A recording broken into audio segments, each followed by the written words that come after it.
Cette semaine, je vous ai proposé une masterclass pour vous aider à créer du meilleur contenu. Si vous ne l'avez pas encore vu, je vous invite vraiment à aller visionner ça, c'était très concret. En plus, on a eu de belles discussions qui, je pense, pourront aider beaucoup de monde. Mais cette question de comment créer du meilleur contenu, c'est une question que j'avais également posée à Antoine BM quand il était venu sur ma chaîne. Regardez sa réponse. C'est quoi du bon contenu pour toi? Pour moi, un bon contenu, c'est un contenu qui marche. Ça veut dire c'est un contenu qui fait des vues et qui fait des ventes. Parce que j'ai cette démarche entrepreneuriale et mon but, c'est pas seulement de faire des vues.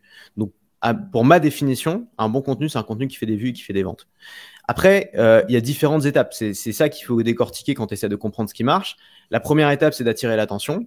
Titre et miniature, si tu es sur YouTube, typiquement. Si tu es sur TikTok, c'est les premières secondes de la vidéo. La deuxième étape, c'est de captiver. C'est le fameux taux de rétention. C'est réussir à faire en sorte que la personne, une fois qu'elle arrive sur ta vidéo, elle reste. Elle regarde la suite ou ensuite, une fois qu'elle a ouvert ton mail, elle le lise. Et la troisième étape, c'est la conversion. Et ça, c'est l'étape qui va davantage intéresser les entrepreneurs, mais en vrai, même n'importe quel influenceur, parce que la conversion, ça démarre au fait simplement de s'abonner à la chaîne. Tu as envie, si tu as une chaîne YouTube, que les gens s'abonnent à ta chaîne et qu'ils ne regardent pas simplement ta vidéo avant de disparaître. Donc, ça démarre de là et ça va jusqu'à faire une vente. En fait, c'est quand, le viewer, la personne qui a vu ton contenu, passe à l'action de la manière dont tu as envie qu'il passe à l'action. Voilà, si c'est de faire une vente, c'est ça la conversion. Si c'est s'abonner, c'est ça la conversion. Si c'est s'inscrire à l'email, c'est ça la conversion. Et donc c'est ces trois choses qu'il faut maîtriser. Et c'est difficile parce qu'il y a d'un côté ces trois choses à maîtriser. Ensuite, il y a les différents formats. Il y a la vidéo, il y a le texte, il y a l'audio. Moi, j'ai tout testé sur ces formats. J'ai commencé par un blog pendant 3 ans. Ensuite, j'ai fait YouTube pendant 2 ans. Ensuite, un podcast pendant 2 ans. Ensuite, des emails. Aujourd'hui, je fais des emails quotidiens et je me remets à la vidéo via les TikTok. Donc, il faut réussir à maîtriser tout ça, ce qui est très difficile. Si on a des grosses lacunes dans un de ces domaines, il vaut mieux se concentrer sur un seul de ces domaines. Et je sais pas, poster des textes sur LinkedIn, par exemple, ça peut très bien marcher. Ou alors faire des podcasts audio. Mais il y a tout ça en fait à gérer en même temps. Et donc il faut parfois prendre le temps d'aller explorer, de se dire tiens, est-ce que je pourrais pas devenir bon en vidéo parce que la vidéo c'est quand même le format d'avenir. Ensuite, il y a quelques règles qu'on peut appliquer à soi pour essayer de faire du bon contenu. Je dirais que la première règle, et c'est peut-être la règle la plus importante, c'est produis ce que tu aimes consommer. Produis ce que tu aimes consommer. Beaucoup de gens essayent de se lancer dans des domaines qu'ils ne maîtrisent pas parce qu'on leur a dit que ça marchait, parce qu'ils ont suivi une méthode dans laquelle on leur a dit que ça marchait. Mais s'ils ne consomment jamais ce type de contenu, s'ils n'ont aucune idée de ce qu'il y a à l'intérieur et de ce qui marche à l'intérieur, il n'y a aucune raison que ça marche. Donc, la première étape, ce n'est pas d'essayer de réinventer la roue et de repartir de zéro en étant complètement innovant en débutant. C'est très rare d'être innovant dès le départ. C'est de commencer par imiter ce qui marche et ce qu'on aime. On regarde, on trouve des formats qui nous plaisent, des trucs qu'on aime consommer, on essaie de les décortiquer, de comprendre pourquoi ça nous plaît, et on fait la même chose, évidemment avec notre style, dans notre thématique, etc. La règle numéro 2 que je donnerais, et quel que soit le type de contenu, c'est cut the crap. Supprime tout ce qui ne vaut pas la peine d'être dans le contenu. Et ça fait vraiment… Alors, quand c'est de la vidéo, c'est au montage que tu vas le faire. Moi, ça m'arrive de couper des pans entiers de la vidéo parce que c'est juste chiant. Si c'est du texte, c'est pareil. On va supprimer tout ce qui est redondant, tout ce qui est inutile, tout ce qui est en trop. Et la troisième règle, je dirais, c'est accepte de te mettre à jour. Si ton format est en déclin, ne sois jamais sur un format en déclin. Ça, c'est un problème parce que si tu restes sur un format en déclin, tu vas rater la prochaine branche, tu vas rater la prochaine liane et tu risques de tomber. Donc, toujours être à l'affût des nouveaux formats, des nouvelles plateformes qui montent. Et il y a toujours une prime au premier sur ces plateformes-là. Les premiers qui étaient sur TikTok ont acquis vraiment une audience très rapidement et très facilement. Aujourd'hui, c'est déjà plus difficile, même si c'est encore plus facile. Et plus souvent, plus la plateforme est ancienne, plus c'est difficile. Parce qu'il y a une concurrence qui est devenue simplement trop élevée et l'offre en fait a dépassé la demande. Il y a toujours ce truc là de au début une plateforme, il y a beaucoup de demandes, il n'y a pas encore assez d'offres, donc c'est assez facile de se faire connaître. Et plus le temps avance, plus il y a d'offres parce qu'il y a les retardataires qui arrivent et qui commencent à créer du contenu sur ces plateformes là. Et au bout d'un moment, la demande commence à décliner parce que les gens sont attirés par de nouvelles plateformes. Donc ce serait les 3 règles que je donne pour faire du bon contenu. Mais si on devait vraiment résumer ça en une seule chose, c'est juste regarde ce qui marche et imite. Je pense que l'être humain, surtout quand on débute, l'être humain, tu vois, on est des singes, on procède par imitation, on est sans arrêt influencé par les autres. Et donc, il ne faut pas avoir peur de se dire, OK, un tel fait un truc qui marche, je vais essayer de le faire à ma manière. Et je vais voir si je ne peux pas le faire mieux, tout simplement. Plutôt qu'essayer de se dire, il faut que je sois complètement nouveau, qui n'a jamais été testé avant, donc qui a de fortes chances de ne pas marcher. Ou alors peut-être ça a été testé, mais ça n'a pas marché, donc la personne n'a pas donné suite. Et que ce soit en entrepreneuriat en général ou en création de contenu, moi, je conseillerais vraiment aux gens de partir de formats qui marchent déjà, quitte à aller voir un peu ce qu'on fait aux US, etc. Énormément de gros youtubeurs en France. Tu as fait une vidéo récemment sur Joueur du Grenier. J'étais pas au courant. J'ai découvert dans ta vidéo que à la base, c'est pas lui qui avait inventé le format. Il avait trouvé ce format chez un youtubeur étranger anglophone et il l'a importé en France. Il a créé son univers à l'intérieur de ce format. Il est tout à fait, c'est pas du tout un plagieur. C'est quelqu'un qui a vraiment créé son univers.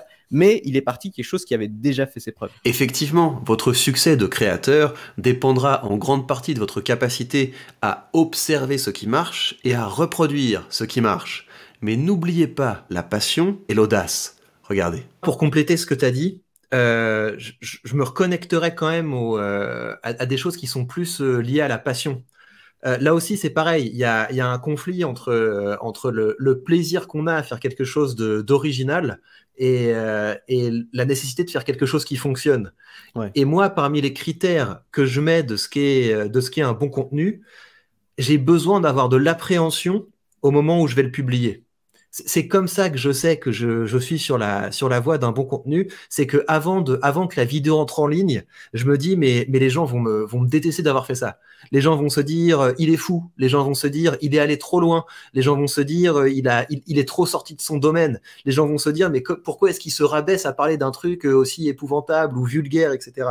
Il y a vraiment cette dimension. Si j'ai été capable d'aller un petit peu au-delà de ma base de départ, si j'ai été capable de me mettre en danger, enfin voilà, c'est là qu'il y a vraiment du plaisir dans le contenu que je crée. Et si ça vous dit de poursuivre la discussion, je vous invite à rejoindre dès maintenant mon canal Telegram. C'est un canal sur lequel je suis très actif. Je partage avec vous des choses utiles pour vous aider à créer du contenu. Je partage également mes réflexions sur l'entrepreneuriat, sur comment fonctionne mon business. Je partage avec vous les coulisses de mon activité, les stratégies qu'il y a derrière mes contenus, derrière les nouveaux formats que je crée. Et c'est également un canal où je vous pose des questions et où vous pouvez avoir une vraie influence sur le contenu que je crée, mais aussi sur mes investissements, car je vous propose régulièrement de choisir les actions que je dois ajouter à mon portefeuille. À ce propos, vous le savez, j'ai un nouveau geste de santé financière qui consiste chaque semaine à acheter un morceau de 7 ETF. Cet ETF, il est là, qui me permet d'investir dans des entreprises à l'échelle mondiale qui versent de hauts dividendes. Et donc, comme chaque semaine, on va en acheter un morceau. Voilà, donc on s'assure bien de l'acheter, non pas au marché, mais avec un ordre zéro pour ne pas payer de frais. Voilà, c'est dans la boîte. Et comme cette semaine, c'était vraiment la débandade sur les marchés, j'en ai profité pour transférer un petit peu plus d'argent et on va renforcer quelques positions. On va en profiter pour renforcer un petit peu Nvidia. Nvidia, c'est une boîte, je vais continuer d'investir dedans assez agressivement en attendant que ça remonte parce que je pense qu'elle a de l'avenir. Donc on va mettre aujourd'hui 30 € dedans. Hop, on passe l'achat au marché. Pas de frais, c'est parfait. Je vais également renforcer un petit peu Google parce que ça a baissé. Je suis légèrement en dessous de mon prix de revient. Et ça, c'est pareil, c'est une entreprise, je vais en profiter pour me renforcer. Donc on va mettre 40 € dedans. Hop, on passe l'achat au marché. Je voudrais également, pour changer de secteur, pour ne pas avoir que de la tech dans mon portefeuille, renforcer Home Depot, qui est donc un magasin, c'est un petit peu un magasin comme Leroy Merlin, ce genre de choses, Bricomarché, mais à l'échelle américaine. Donc on va en acheter un petit peu parce que je suis là aussi en dessous de mon prix de revient. On va mettre 50 € dedans, tiens, parce que ça fait longtemps qu'on n'a pas investi là-dedans. Hop, c'est envoyé, et finalement je crois qu'il me reste un petit peu pour mettre aussi dans Microsoft, parce que Microsoft c'est une entreprise, toutes les fois que je serai en dessous de mon prix de revient, j'essaierai également d'acheter parce que c'est une entreprise dans laquelle je crois beaucoup. Et je pense que c'est important de rappeler que c'est dans ces moments de crise, dans ces moments où tout le monde panique, que les investisseurs de long terme, que les investisseurs qui ont du tempérament gagnent le plus d'argent. Et c'est ce que je compte faire en investissant régulièrement tout au long de la crise, et je vous montrerai comment ça performe, je vous montrerai mes résultats. De toute façon, nous sommes engagés ensemble dans une aventure pour plusieurs décennies. Et si ça vous intéresse de m'accompagner dans cette aventure de l'investissement, vous savez que vous avez sous cette vidéo le lien vers le courtier que j'utilise, et en suivant ce lien, vous obtiendrez une action gratuite dès que vous créditerez votre compte. Voilà, j'espère que cet épisode vous a plu, qu'il vous inspire, que vous êtes motivé à créer, mais aussi à prendre en main votre avenir financier. Prenez bien soin de vous et on se retrouve très vite, pourquoi pas dans la conversation Telegram, et de toute façon dans de prochains contenus.